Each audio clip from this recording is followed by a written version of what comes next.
Okay, well, hello everybody, and I'm not upside down, so that's a positive for me. That's a win today.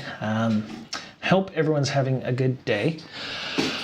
I am good. I think as best as one can be on a scale of 1 to 10. I'm sitting at about a solid 5 or 6 on the OK-o-meter.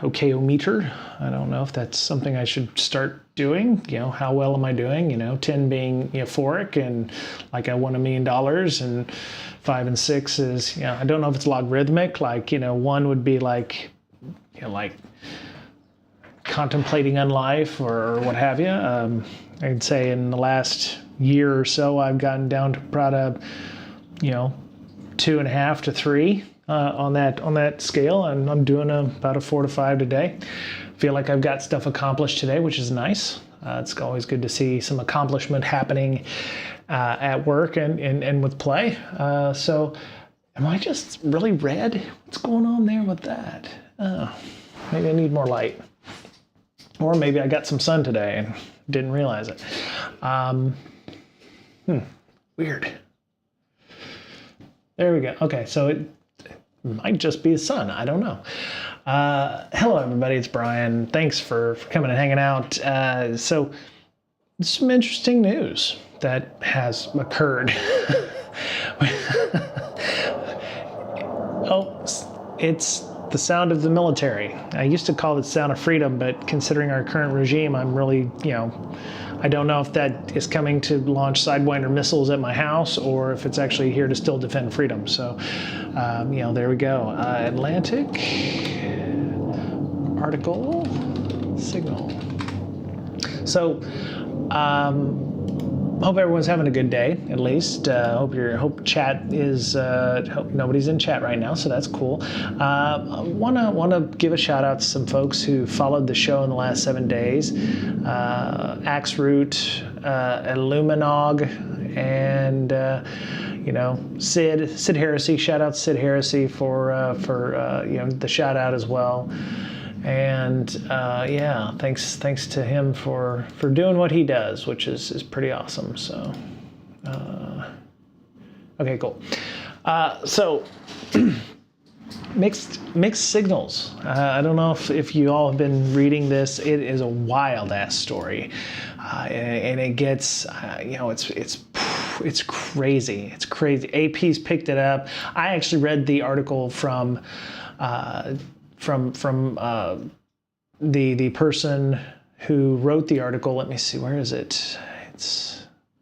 Here it is. No, that's not it.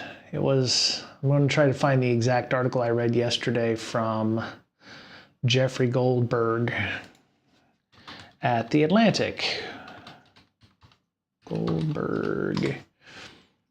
There it is. So, this is the actual article from the original. There has been somebody from The Atlantic who wrote, I don't know if it was a follow-up piece, just because it's gaining a ton of information. So for those of you who aren't aware, The Atlantic in the US at least is one of those long-form, they talk about all kinds of stuff. Some of it's political, some of it's not. But so the reason I'm talking about this, and I cannot be apolitical at this time. The current regime is god-awful, and they need to go away. And they don't seem to respect rule of law. And there is some, awfulness. Oh man, really? I don't have an account, but I did read the entire article. So let me see if 12 Foot has the ability to get around it. Let me see. Come on, 12 Foot. Oh,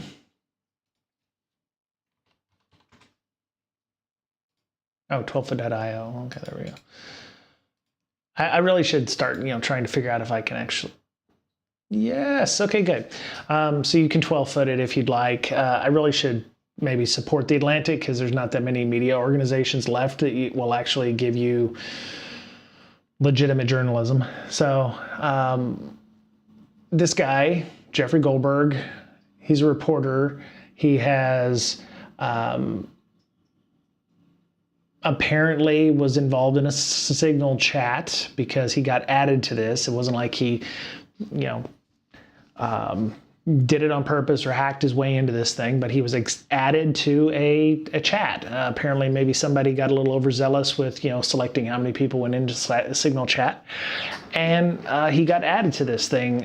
Who Pete Hegseth, the Secretary of Defense, had texted him a war plan for what had happened this weekend. I guess some Houthi, who are the terrorist organization du jour in Yemen, got some warheads on foreheads, and there was a discussion about plans. Not everything was shared in this article, including stuff of national security or CIA assets who might have been in Sitch,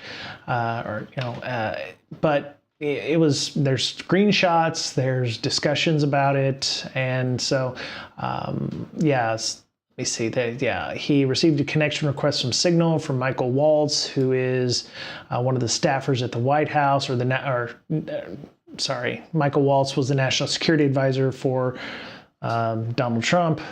The request, he assumed that the actual request was from somebody other than Michael Waltz, but apparently it was a legitimate person. So they go through the entire article. There's a timeline. So Thursday, 4:28 p.m., got added to a Signal chat group called Houthi Small Group PC. Oh, sorry, my bad. There we go. And with a link, with a message saying, principals group for coordination on the Houthis in the next 72 hours. Deputy Alex Wong's pulling together a Tiger team with the idea that they were going through and they were going to talk about all of this stuff. And I'm not gonna. It is a long form article, which is one of the reasons I actually enjoy The Atlantic. It's not like listicles or top 10 reasons why you should be using this matifier or whatever. But it goes through. It's well written. He talks about a person identified as MAR, who is Marco Rubio. At the same time, Signal identified as JD Vance, who's the our current vice president, had added a few things, asking for, information for folks about who's going to run point from various departments on this. CIA added somebody from the CIA who's in that Signal chat, also was published their name, but they didn't do it because of an active intelligence officer. So there were 18 individuals on this list. And so, you go through and you read this whole thing, and you're like, oh my God, I can't even believe it's on here, including screenshots, which were included in the original article. I actually saw the screenshots that were added. Maybe they got redacted later on. I don't know. I haven't paid for this. I'm going through 12-foot again to get this stuff. But I'm guessing maybe the 12-foot proxy's eating the images. But it's interesting. There's also been discussions, I guess, press conferences with Donald Trump about, if because there's been suggestions that this was fake, that nothing of this was classified or whatever, and reporters were asking Donald Trump if if it's all unclassified, you can release the full and unredacted text, right? And I don't know if there's been any response to that or whatever, but it's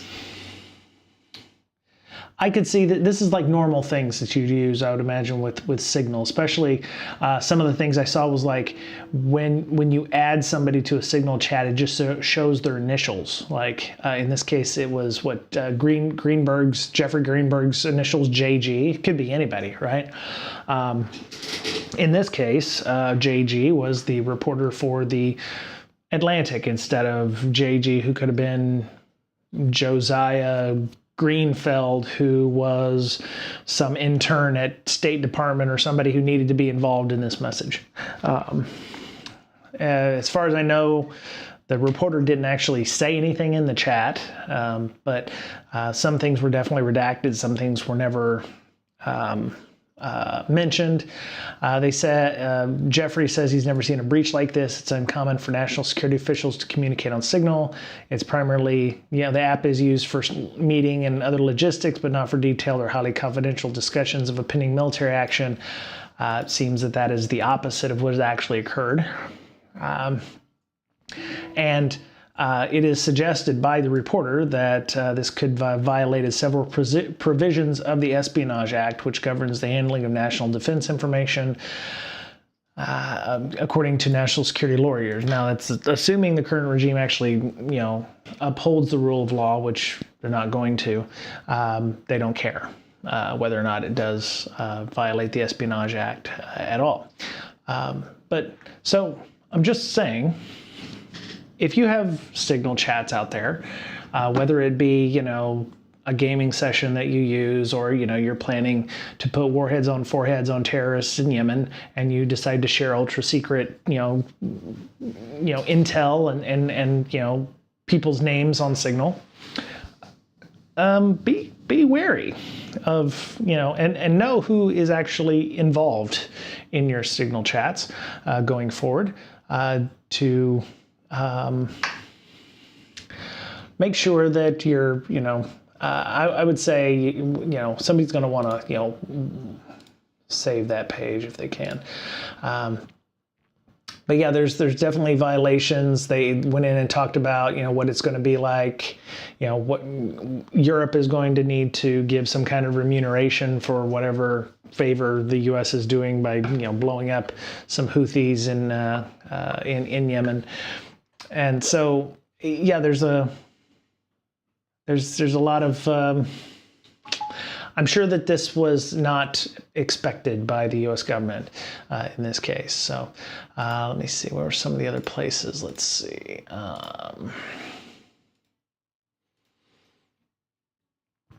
Yeah, so here's a follow-up, I think, probably, sending a text about a colleague we were mad at. They began a bombing campaign. So yeah, looks like this was an interview that Jeffrey did with Hannah Rosen about that. So if you want to do the audio podcast of what happened, and it's a 30-minute discussion, Atlantic is getting all of the clicks that they can for this and pushing out as much advertisement as they can. Matter of fact, I think I'm actually going to probably sign up for the Atlantic. That way I can read some of the more long-form things. But yeah, I think it's I would say cautionary tale, but there's some schadenfreude for me with regards to how the government's working with this. But make sure when you have Signal conversations that everybody in your Signal group is identified, not by initials, because BB could be anybody, or RJ should be Richard Johnson, but maybe it's Rick James or something like that, and it's like, oh well, maybe you shouldn't have that person on your Signal chat. In this case, it was a really bad mistake from the government, who was trying to do some stuff outside of official messaging and official comms, because they're supposed to obviously keep track of these things. Some of the messages I think they had mentioned in Signal were set to auto-delete after a week or 4 weeks, which I believe is also yet another violation of some kind of historical records act. But, there's not a lot of, they're going to punish somebody for deleting a text. I'm sure it happens a lot, either inadvertently or otherwise. So, there's just a whole big mess of things here. But yeah, you can read the transcript if you'd like on that article as well. So yeah. Yes, I had let me see, where is that? Somebody had posted so apparently Napster still exists. It's 2025, but Napster was acquired by a company today for $207 million.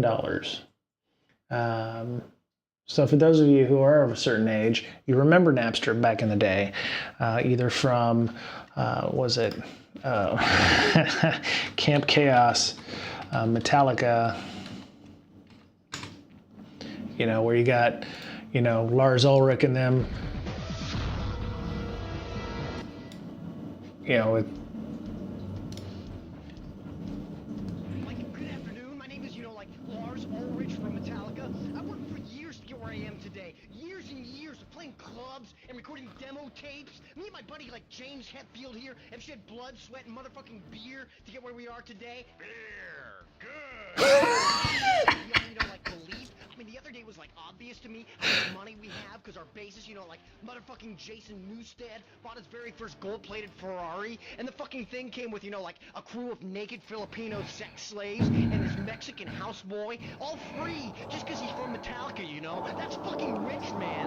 So where was I? Oh yeah, Steve told me about some boys who bought like albums and t-shirts and concert videos and T-shirts, good. yeah, t-shirts. You loyal fans who like bang your heads at our concerts and pay like $200 for a ticket, $20 for like a CD, like $50 for a Metallica t-shirt, and like $100 for a genuine Metallica cock ring. You're all fucking awesome, and we'll never forget you. You fucking made us rich. You fucking made us popular. You got us under the cover of, like Kerrang magazine. I worship you. You, the Metallica fan. Beer, good. Unless you download it until it sleeps from Napster. Then you're going to motherfucking jail. You're motherfucking meat. You'll be some fat... That doesn't get old, but sorry, I had to pause it because, the sound of freedom or something going over. Yeah, Napster from way back in the day, and that's when Flash was hot, when Adobe Flash was making all of the animations that you see on Camp Chaos or Homestar Runner or whatever. But it was like, Napster bad, and yeah. So anyway, they got sold to a 3D company, or a company, where is it? Acquired by Infinite Reality for $270 million. Apparently, I didn't even know they were still around, to be honest. And I don't know what they're going to be doing with that. So, yeah, trusted label partners. So, yeah, they're going to be doing something with it. Your music experience stays the same, but get ready. There's so much more for you to, okay, great. They're going to add some stuff to it. There's going to add some, fun to it. And so they're, running into, where they were no longer, people didn't even, I didn't know they existed, but if you did, that's great. But $207 million is just nuts. I saw this article and I was like, oh, okay.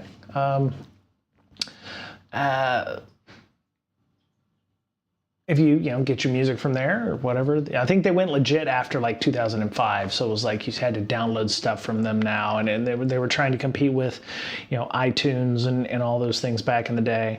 But yeah, so if you've stuck around with them long enough, you're either going to continue getting your music from Napster or you're not.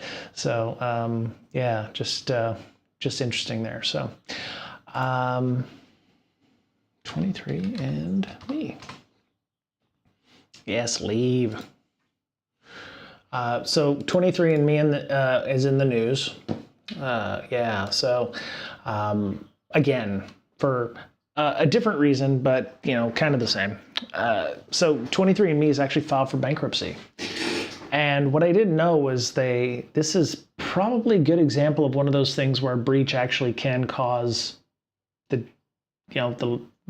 company ending or changing in some way. My understanding was there was a breach 7 or 8 months ago. 23andme breach. Where is it?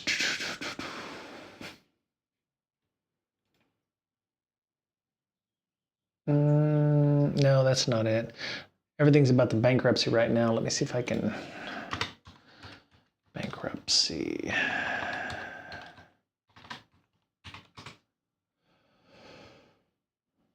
This was in 2024. So they settled a data breach lawsuit for $30 million in September of last year. They paid $30 million and 3 years of security monitoring to settle a lawsuit accusing the genetics company of failing to protect the privacy of 7 million customers. The court also resolves accusations that 23andme did not tell customers with Chinese and Ashkenazi Jewish ancestry that the hacker appeared to have specifically targeted them and posted their information for sale on the dark web. There was a person on LinkedIn, and however you believe it true or not, that said that some of the fallout from this actually helped cause 23andMe to have to go into bankruptcy, liquidation. The South San Francisco-based company lost $69 million in revenue and $40.4 million in the quarter ending of June 30. So 23andMe was not making money. Looks like it was losing $70 million. It lost $70 million of revenue, another $40 million in the previous quarter before the breach. The chief executive officer had been trying to take 23andMe private after it went public at $10 a share, and its shares have traded below $1 since mid-December 2023. Plaintiffs, so another $30 million on top of the $69 million that it lost the previous year, plus another $40 million in that quarter alone. There's a lot of problems, right? And so there was a story about the CEO. I think the CEO had left. I want to say the CEO.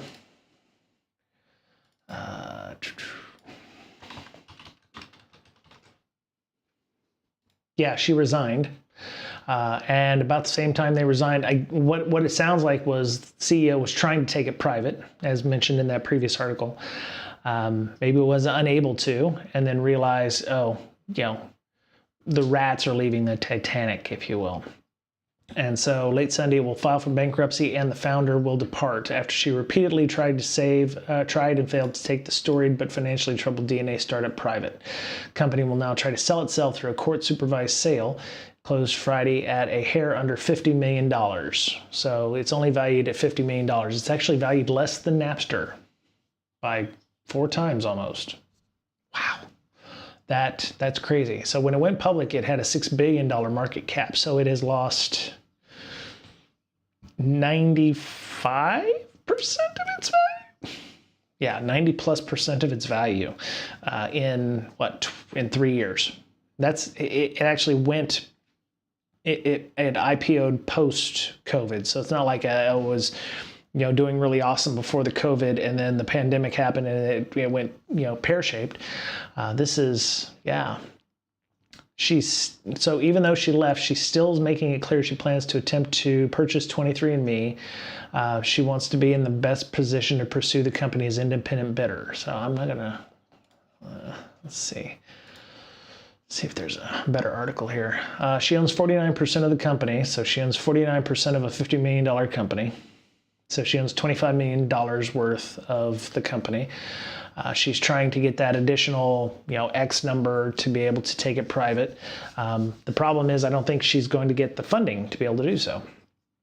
She submitted multiple rejected proposals to buy, one in 2024 and the most recent in February of this year, assuming, to purchase all of the company's shares she didn't already own for $2.53 a share. Well, it's not bad. That's not bad. If you have 1,000 shares right now, you would be, making, $2,000 off your shares there if they're trading for less than $1 a share.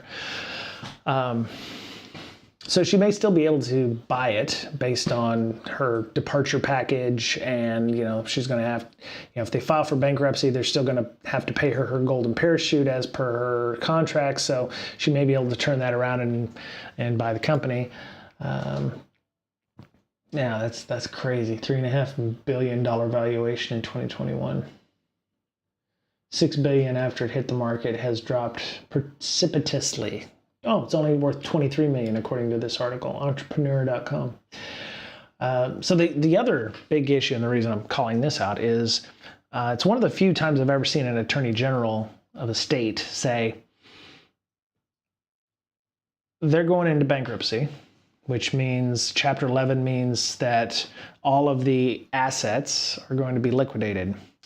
And it was suggested by the attorneys general that if you have data, i.e. your genetic material, that they've analyzed for you in 23andMe, you should probably delete that if you can. And so I was like, that's probably a good idea. And the minute I saw the article, I had immediately went in and started the deletion process, which I found surprisingly easy. the deletion process, when you log in,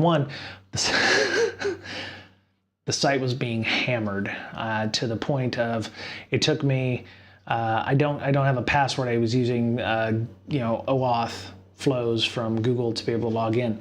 It took 3 times to do the OAuth flow to get in because it would just fail. And then once I got logged in, I would click on a link and wait like 2 minutes for the new page to load. Once that new page loaded, you go into settings, then you go into where it gives you the option to download all of your data. And they said it would take up to 48 hours for them to handle that request to download and export your data to an email or something that you could download it to. And then it was like, oh, delete all your data. And I was like, well, I don't really need the genetic data. I'm good. If I need to actually have it done again, I'll just spit in a cup or whatever and have it done again. So I was like, no, I'm just going to go ahead and delete that data completely, immediately. And so you click on the, delete your data. And then it was like, oh, we got to verify your email. I was like, oh, okay, cool. So thankfully that was quick. And so it was like, you're going to use the email you signed up for. So I went to my email box. There was a link there saying, hey, do you want to delete your data now? This is irrevocable. You'll lose access to everything once we've deleted it. And I said, yes. And once I did that, about 5 minutes later, I got the message saying, hey, your data's been deleted. And I tried to log in again on 23andme's website and it was gone. So it's easy to do if you have your data in there. I did it a while ago because I was told by my family, a lot of people I think in the Midwest were, that their ancestors were related to the First Nations, the Cherokee in this case. My mother, and I'm sure her mother before her, had told her that our great-grandmother on our mother's side was full-blooded Cherokee of the Cherokee Nation. And I told my wife that, and she's like, wow, my family told me that too. And I was like, yeah, no, that's got to be bullshit. So, I took a test, and my wife took one on a different company's site. Come to find out, no, we don't have any First Nations in us at all. We're like, 83% Northwest Europeans. So we're, English or Celtic or of the Vikings. And, both of us are, as a matter of fact. And we have less than 1% of First Nations or any other kind of deal. And so, it could have been worse. I guess it could have been, along the lines of, my mother's not really my mother or something like that. But I guess it got off pretty easy. But yeah, so the one thing that people were saying was, delete your data out of here. But somebody had posted up in LinkedIn that they've had your data for however long that you've been analyzing that information from 23andme. And we have really, you sign the privacy agreements and everything when you're going through that, but there's no guarantee that haven't already done something with that data. I don't mean selling it like outright, but some of the privacy requirements was, they would de-anonymize it. They would use it in aggregate.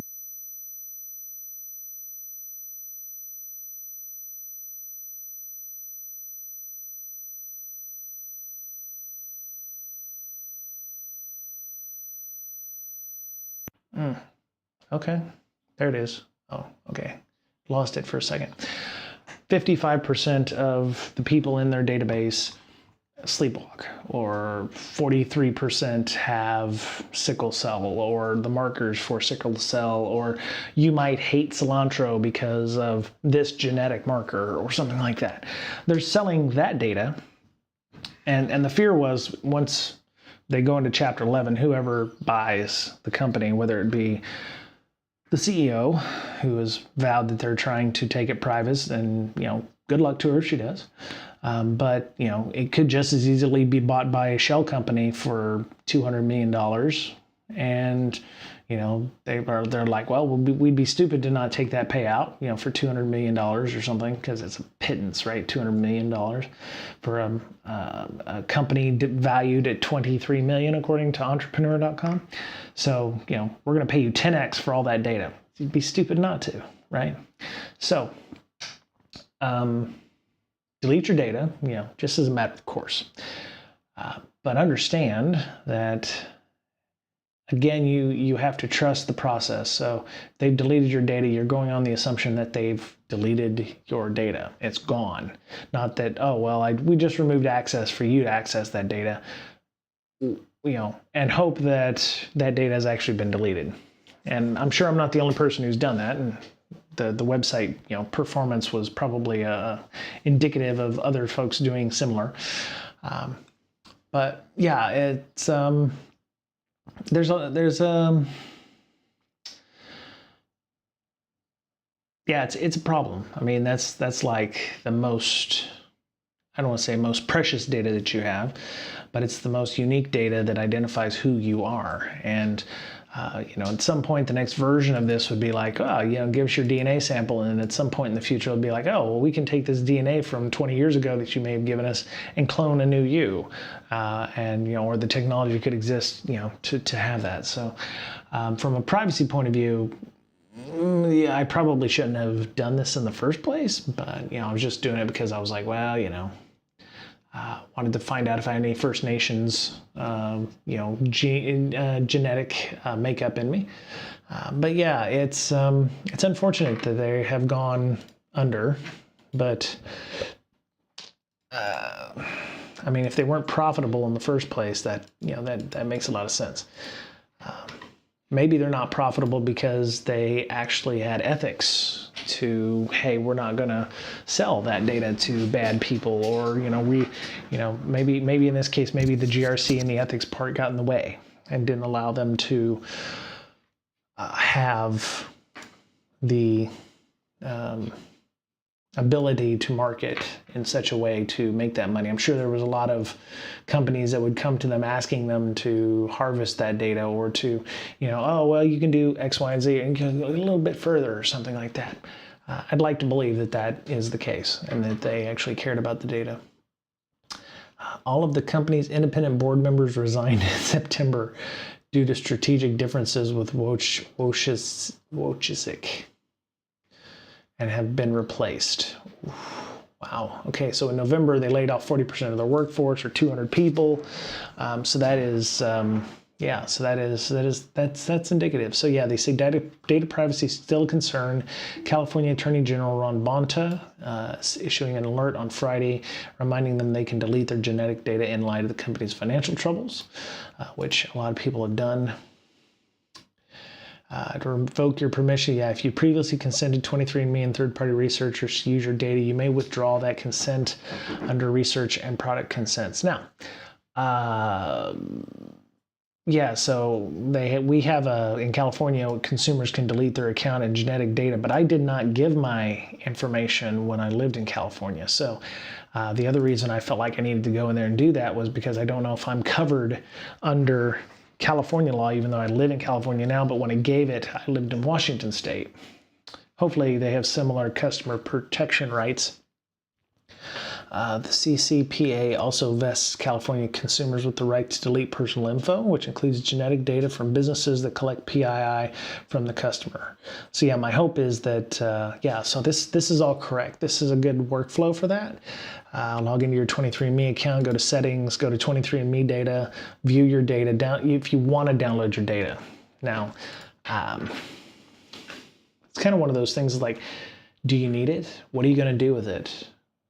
Is it in a format that you could share it with another company if you decided to go to, say, Ancestry.com? Can you upload the JSON file or whatever format it is, and they would parse it and use it in some way? Do you want them to be able to parse and use that data? It's interesting. So I just went the route of, I'm just going to burn it down. I don't need a copy, because they said that the copy of data would take roughly 48 hours to get to you. And I just didn't want to have to deal with that. So if you previously opted your saliva sample and DNA stored You can do that from your account settings under preferences. Yeah, I think I did all that anyway. So, but yeah, it's interesting that I've never seen an attorney general issue this kind of customer alert. I mean, they do it all the time for like car recalls and stuff, but the first time it's like, oh, you may want to go and delete your genetic information from this California-based company. But yeah. He reminds Californians of their right to direct the deletion of their genetic data under the Genetic Information Privacy Act. So yeah, I want to say somebody had something online where they were talking about that. Oh no, that's something else. So the article also, NPR also has an instructions on how to delete your data as well. Somebody had posted up on LinkedIn about, if somebody bad buys this data, could it be an insurance company who's going to be using this data for things like profiling, like, raising interest rate or insurance rates, or not providing you insurance coverage if you have quote unquote bad genes that predispose you to potential heart risks or something like that would make you not a good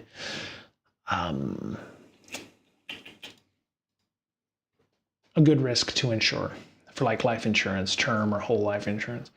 And this person had suggested that, how do we know that they aren't already pulling that data? And I was like, there isn't.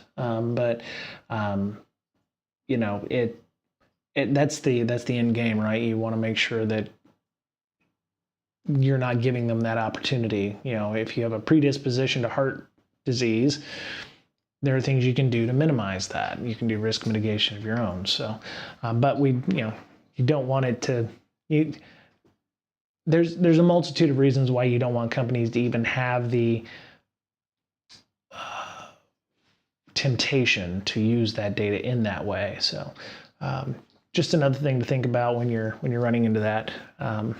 It'll be interesting to see if the other genetics testing companies or companies that take genetic data for testing, or ancestry.coms out there will do something similar for that. So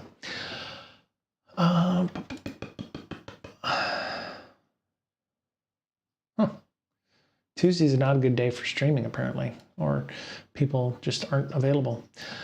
Let me see. Since nobody's on but me, I will go find, let me see, LinkedIn.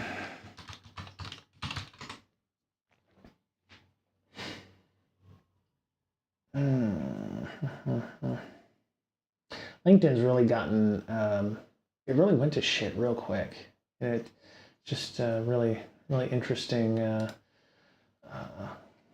see. Oh, good. If you want to be an intern at Google, the applications are open.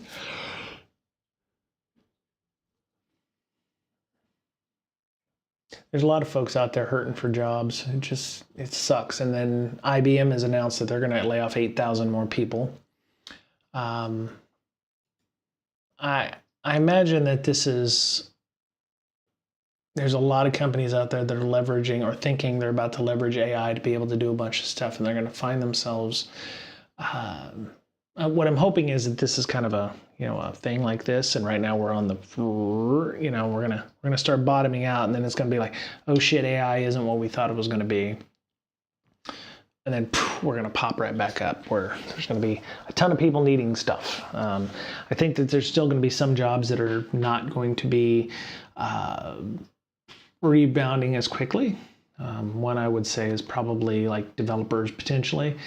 AI, for all its evil, is somewhat useful in helping to write code. I'm not saying you're going to get a cheaper developer out of it, but it is a good assistant if you're wanting to write code. I mean, I'm not to toot my horn, but this AI, when you ask a question on boot.dev, it's really good. I actually find myself asking it questions and getting in discussions with it on Python terms and things I've got 7 hours left on my streak. Okay. You know, you run into an issue, your code doesn't work, it asks you to copy paste your code into the box here, and it will help you analyze it and teach you something. And, you know, a properly tuned AI in that case, you know, if you're trying to get to a place where you want your Python code to work, as understanding the basics of Python, and, you know, having something that'll go, oh, you know, I don't know why I'm not able to get this to happen. And the AI saying, oh, well, if you did X, Y, and Z, this could work. You know, I would say it's a force multiplier, or if it's a, you know, the options used to be, well, I'm going to go to Stack Overflow and ask this question. Well, you've got a Stack Overflow of sorts here. In this case, for boot.dev, or for, you know, other places like Claude, or you've got a ChatGPT, or, you know, Copilot in many cases, to help you get better at coding. Actually, I'm kind of concerned when I stop using boot.dev and Python. What am I going to do when I run into an issue? And, you know, one of the reasons I didn't get my, you know, OSCP or whatever was because when I got stuck, there was literally no place to ask questions where somebody didn't, you know, some neckbeard wasn't saying, you know, oh, try harder, try harder. And it was kind of demoralizing. At least with the AI, it doesn't say, you know, try harder, punk, or whatever. It's more collaborative. It'll, you know, suggest things for you. You can always test your code before you submit it. And, you know, you can always ask ChatGPT if this works, or if there's a use case where maybe you should, you know, where this wouldn't work, or you need to modify it accordingly. So far, you know, since the last time we did this online, I've gone past comparisons, and I'm into dictionaries right now, so I'm nearly done. And one of the issues that I've got is, so Python has dictionaries, it has lists, it has sets, and it has tuples. And it feels like that those are kind of all the same thing, but each of them do something different, but they're all very similarly laid out. That's not the right way to say it, but so you have Python tuples, and they're ordered and immutable sequences of items in Python. And so, you know, I'm going through, so it's like once you set them, you can't change them, right? So unlike Python lists, which are mutable, so once you set them, they're done. Like, you know, 10, 20, 30, you can't make any more changes to that tuple. Lists are different, but they're similarly formatted, and they can apparently have different types of data in them. So you can, like this one has 10, 20, you have a text piece, you have a Boolean, you have another number, you could have an emoji, I guess, if you wanted to.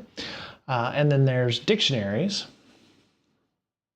which are key value pairs.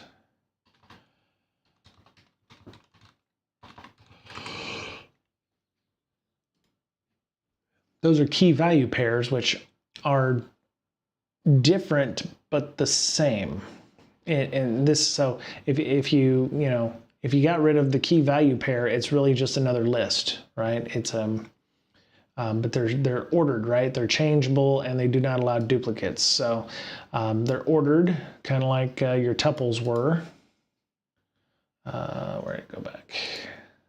Yeah, tuples are, in terms of indexing, they're immutable, so you can't change those, but you can change your key value pairs. So they're like a list. And then there are sets, which sets are, again, looks like a tuple, looks like a list. And they're used to store multiple items in a single variable. So set is one of 4 built-in types. Yeah, tuples, lists, and dictionaries, all with different uses and qualities. So I'm trying to get my head around those. Once I got to, what, section 4, section 7? What's up? Is dinner done? Whenever you're ready. I was just checking to see what you were doing. Oh, okay. I've got maybe another 20 minutes. Okay. Okay. You can eat, though. So, yeah, once I hit, so we started with lists in section 9, and that was all right. But you know, we did. Where was the tuples at? Tuples were in here too. I think they included lists and tuples together in this, which is why in the no index syntax, find the max, modulo operators, slicing lists, concatenating lists, list deletions. Yeah. Oh, tuples. There you go. Tuples are collections of data ordered and unchangeable. A list with a fixed size. So your tuples, if you got 4 in there, you're never going to have more tuple values than the ones you initially set. So like a hard-coded value, if you will. So yeah, we're going to get to sets after dictionaries, but lists and tuples, I guess, were similar enough to boot.dev that they considered those much the same. Dictionaries, I'm still learning key value pairs, very much like JSON files, right? You're going to use a JSON file, or you can create a JSON file out of a dictionary, if you will. And then, the next section is going to be on sets, which are like lists, but they're unordered and they guarantee uniqueness. Only one of each value can be in a set. So technically I can move on to sets now because I think I'm in the optional section here these are like additional work that you can do and they sometimes have a higher difficulty, like this is a 6 out of 10. This one is a 6 out of 10. This one is a 4 out of 10. Okay. But yeah, so, and then once I do that, I will move on to, I'll finish probably the learning Linux, which I found interesting. So they want you to learn Python first, and then you go back and learn command line Linux stuff, which, I'm actually using this to keep my daily session up. But go on next here. So exit codes, okay, sometimes called return codes or status codes. They're how programs communicate back whether they ran successfully or not. 0 is the exit code for success. Any other code is an error. 9 out of 10 times a non-zero exit code is returned, meaning an error will be 1, which is the catch-all error code. Programs that call other programs use error codes to figure out if execution was successful. For example, if boot.dev server program exits with a non-zero exit code, we have another program that will automatically restart it and log the error. In a shell, you can access the exit code of the last program you ran with the question mark variable. $question mark. Okay. For example, if you run a program that exits with a non-zero exit code, you can see what it was with the echo command. Okay. And then they have the assignment, and they have some tips down here. Commands will usually exit with error codes if they've been run without the proper arguments or configuration. For example, private bin warn.sh will exit with a non-zero code if you don't have the required environment variable set. So they want you to run warn.sh script without setting the 2 environment variables, warn message and warn from name that it requires. Run the echo command to see the exit code. Okay. Okay. So exit. There we go. Pull that in. So ideally, again, they want you to be a backend developer, right? So, all right. So can I pull up the terminal? Yes, I can pull up the terminal. Properties. iTerm 2. There it is. All right. So, as a matter of fact, the last thing they teach you in this Linux session, which I accidentally skipped to the very end on boot.dev, is setting up VS Code, which I already had installed. So it was easy just to hit, if you already have a preferred editor, install VS Code on your machine. Now, I already had VS Code installed on my machine, so I just went ahead and said, yes, I was good to go, which, was a bit of a cheat, but I already had it installed, so because I use it. So there's some other things. RTFM, yes. Let's see here. All right, exit codes. All right, so we are going to, and I know that made it larger on my screen over here too, so let's grab the terminal and pull it down over her, and then grab this and pull it over her. There we go.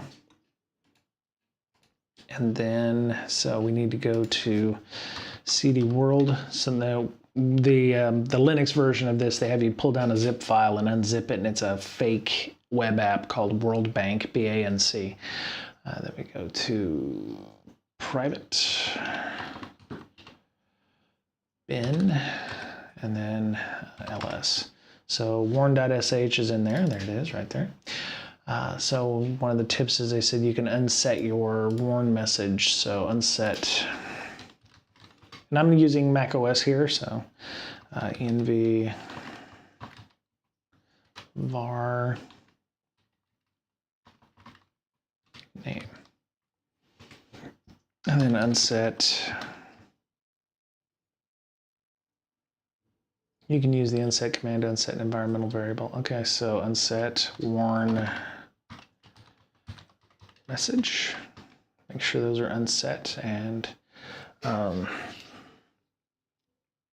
unset warn from name.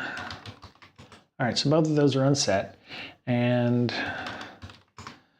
warn.sh has, okay, executable bits, so warn.sh. Okay, so it says warn.sh, warn message is not set, exiting with error. So I should be able to echo, and then percent, or no, that, and then question mark. 69. Nah. And then what they wanted to do, just exit code in the text box and submit your answer. All right. That's all it took. Easy peasy. Easy peasy. I did that just to keep my streak intact because I have 59 days.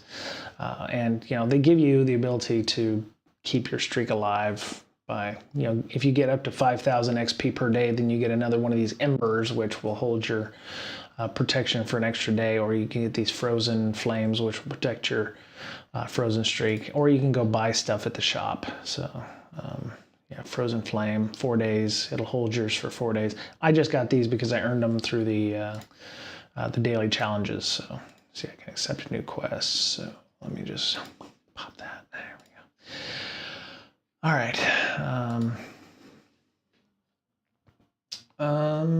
Okay, so we got my lovely wife has spent all day on a pork roast, so I'm going to probably cut out a little early. But so one of the last things that I saw today was somebody had posted up apparently a recruiter, again, making sure your messaging doesn't actually get out to people it's not supposed to.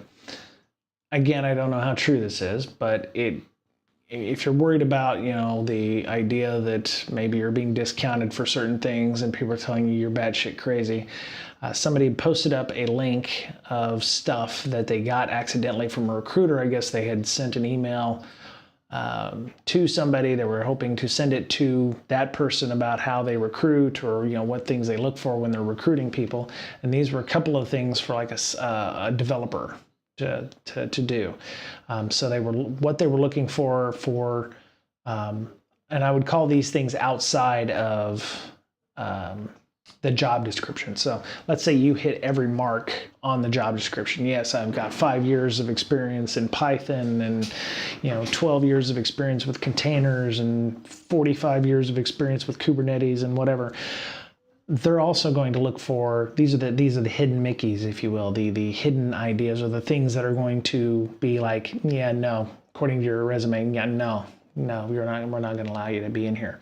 And a couple of these I have really strong opinions on, because I used to think that way, and then, oh yeah, the job market happened, and then I was like, well, we can't do that to people, right? So looking for university graduates from top computer science programs like MIT or Stanford or Carnegie Mellon or UC Berkeley or Caltech or University of Illinois Champaign-Urbana. I did not know that was a one, or University of Waterloo. Special exceptions for a couple of schools if there were 4.0 graduates. Okay.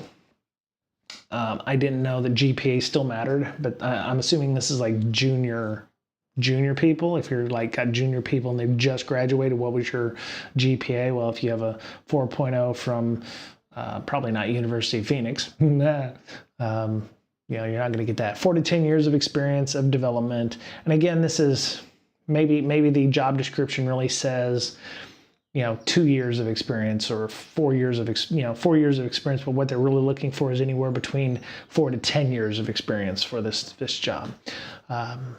So the job descriptions, they're looking for specific things. So no job hoppers. This is the one that had bothered me. Longevity in roles. No job hoppers. Look for an average of 2 years plus per role. I will be the first to tell you that in a different career or different life, before the pandemic, before a lot of world building experience that I've gotten and have been on several interviews and helped out with hiring of people, I did use this as a indicator of whether or not that person was going to stick around. And that was because I blamed the person for job hopping and not necessarily the company with which they worked for. Having worked at and met people from many walks of life, not every job you're going to take is with a company that is good. And the job hopper argument that I have here about 2 years used to be was like, well, once they get bored, they're going to leave, or we're going to train them up on doing something and they're going to leave for a better job. And that is unavoidable. That is unavoidable. You're going to have people who are going to legitimately do that, but then you have people who will take a job because if they don't take the job, they don't make rent, and they don't make, they can't go get food, and they can't take care of their families. They're going to be out on their ass. And they take a job that is lowballed and takes advantage of them and is just a shit place to work because that was what was given to them at the time. And I have suggested to many people, continue looking for a job after you take a job that, there may be a job that you're like, oh, I would never work for that company.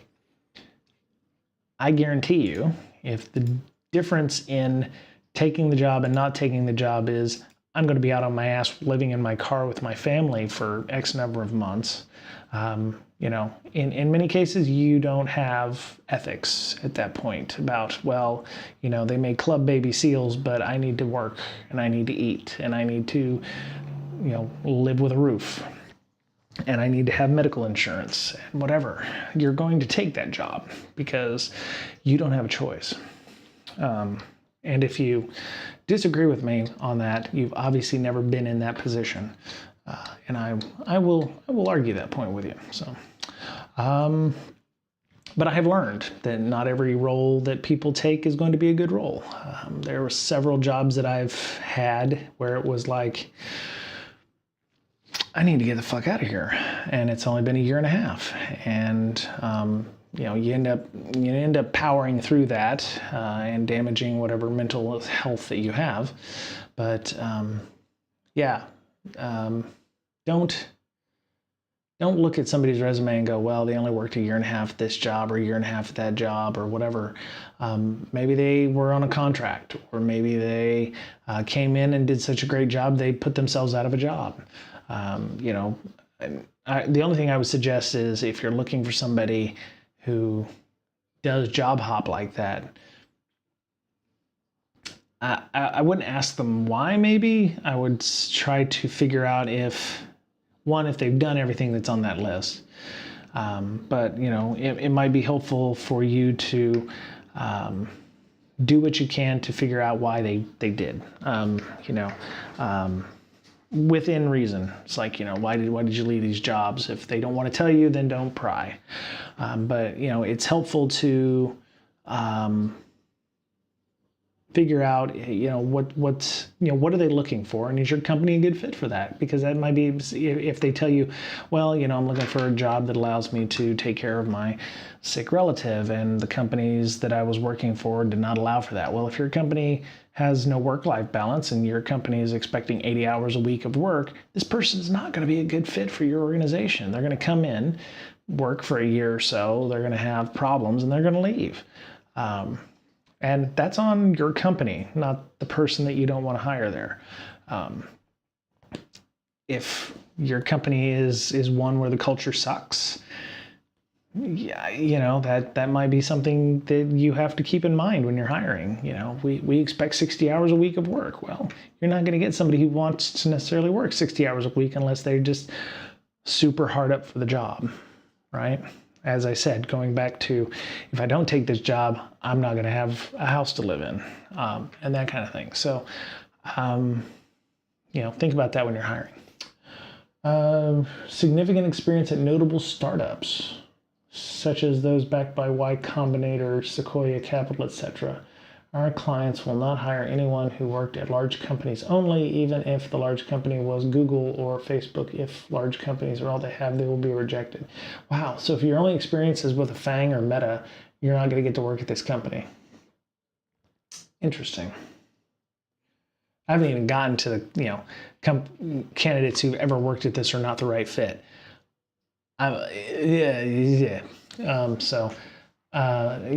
This sucks here. Diversity hires are a bonus, female, black, etc. I'm all for that, but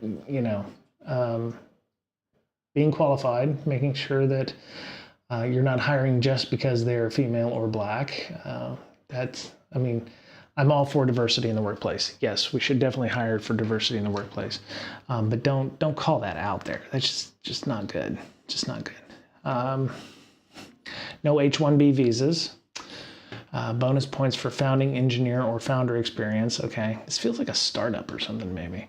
What to avoid? Visa candidates. This is a theme on this. On the no C2C, no contract to contract candidates.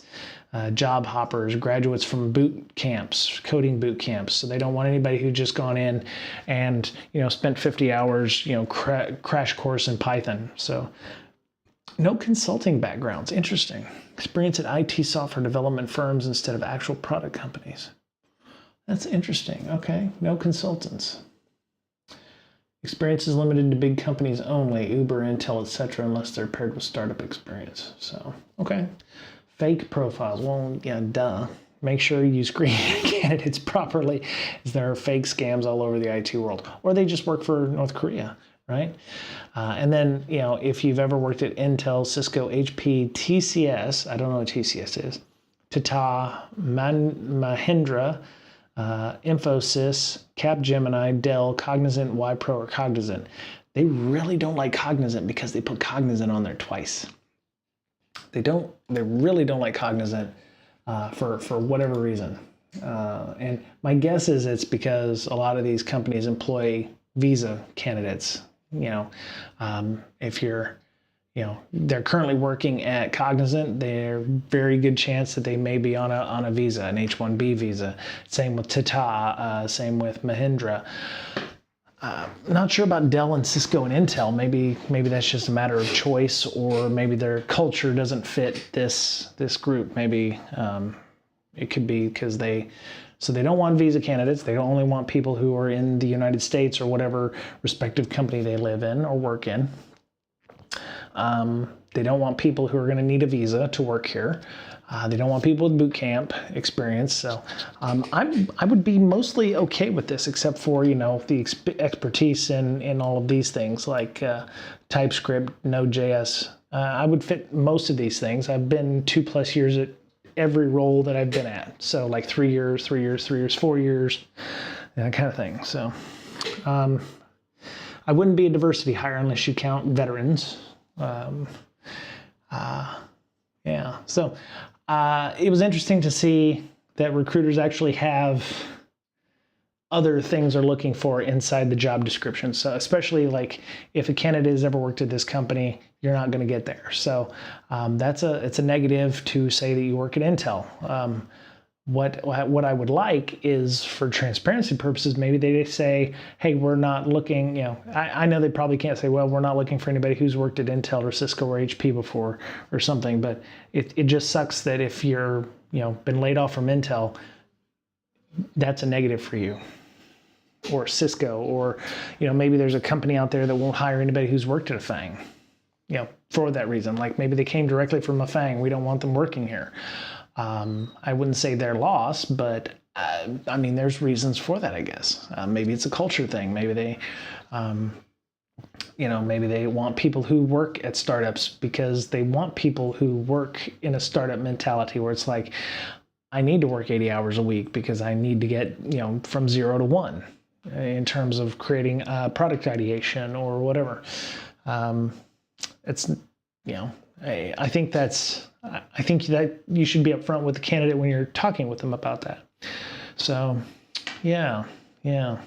Just know that if you are looking for a job and you've been denied, there may be other factors in play, including maybe where you've worked at, or what you're looking for, or maybe the fact that you're a job hopper, which is sad because one of the things that I love about the hiring process at where my current place is, they did a whole course on hiring, and one of the things was the biases about job hoppers.